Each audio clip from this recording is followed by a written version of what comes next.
Hello everyone, welcome to another Ultimate Fighter episode review. This is for Season 26, Episode 11, the second class episode titled A Will to Win. And we have a lot more to talk about this one than we do of the last one, so, yeah. So we're going to start off with something fun and something that does get an up and a down at the same time. I'll explain why. So the fighters all go, both teams go to the Performance Institute, both the fighters take their cars there, as does Dana White because he goes to check over stuff. And to play a prank, Eddie decides to take Justin's car and park it, on a far-ass side of the car park.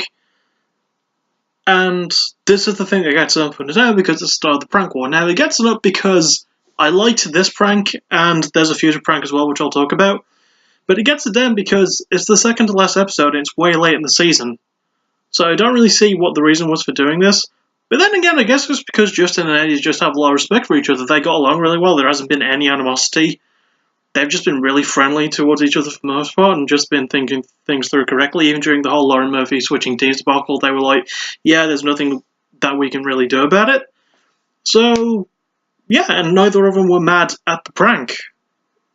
Pulled on each other. So it was just a really, really good thing. I enjoyed it. So he gets an up for that, but he gets it down for being a bit late in the season. That's a bit confusing to me, but what do I know? Well, we may as well go into the other prank. So Eddie took Justin's SUV and parked it all the way across past the car park, I think it was. And Team Gaethje got him back with the way better prank. He one-upped him.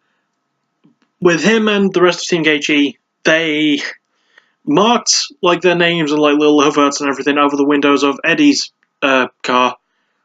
And they got a crane and hooked it up. Well, not crane, it was like this big yellow sort of cradling tape thing. It's something you would use around metal scaffolding to lift that up, that kind of thing. I don't know what it's called. But they used that around the car, and they lifted it up in the air with the markings on it, and then they shot silly string all over it. And when Eddie came out and saw it, he wasn't even mad. He thought it was a genuinely funny prank because it was a genuinely funny prank. And it gets an up. And you know what? Just while I'm at it, I'm going to throw in a bonus up for the respect between Eddie and Justin. Because they've showed a lot of hospitality towards each other. They've just been, not friendly, but respectful, And I really, really like that. And I feel like, when the next episode is next week, they're going to be a lot more... They're going to try and be a bit angrier towards each other. I think that has to happen. But it's just been a lot of fun, watching them go back and forth and stuff. So... yeah, I mean, that gets an episode 3-1 to the ups. So that's a really, really good start.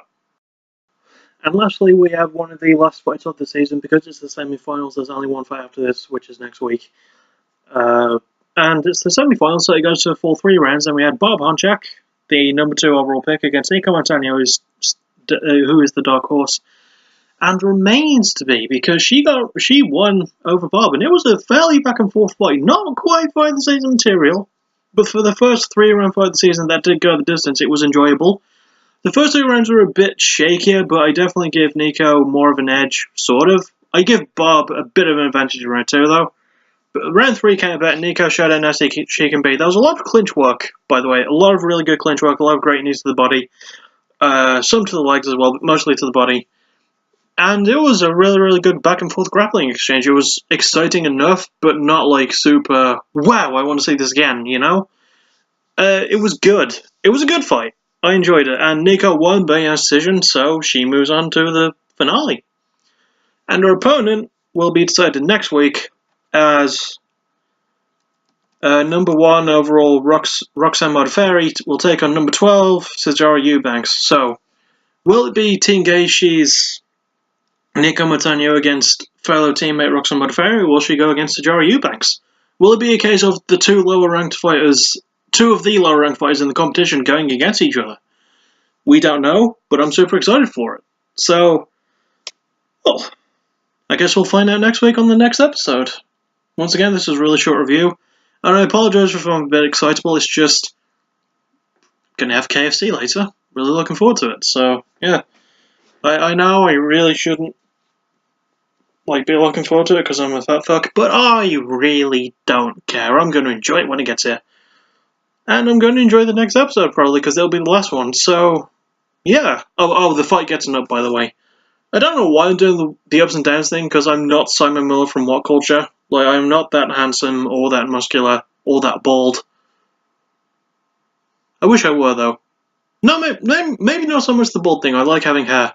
I would like to have it shorter, but that's just me. Anyway, I've rambled for long enough now. And yeah, I like this episode. It was solid. A bit better than last week's episode, the one I reviewed yesterday. Because the episode title didn't show up in Wikipedia, because whoever read its Wikipedia is a lazy fuck when it comes to this stuff. I don't know. I don't really know how it goes, and I don't really care. Yeah, I'm going to sign off before I get into trouble for making those comments. As always, I'll see you all next time. So, thank you for listening. You're awesome. Bye bye. Took me a while to remember it, but I got it. So, see ya.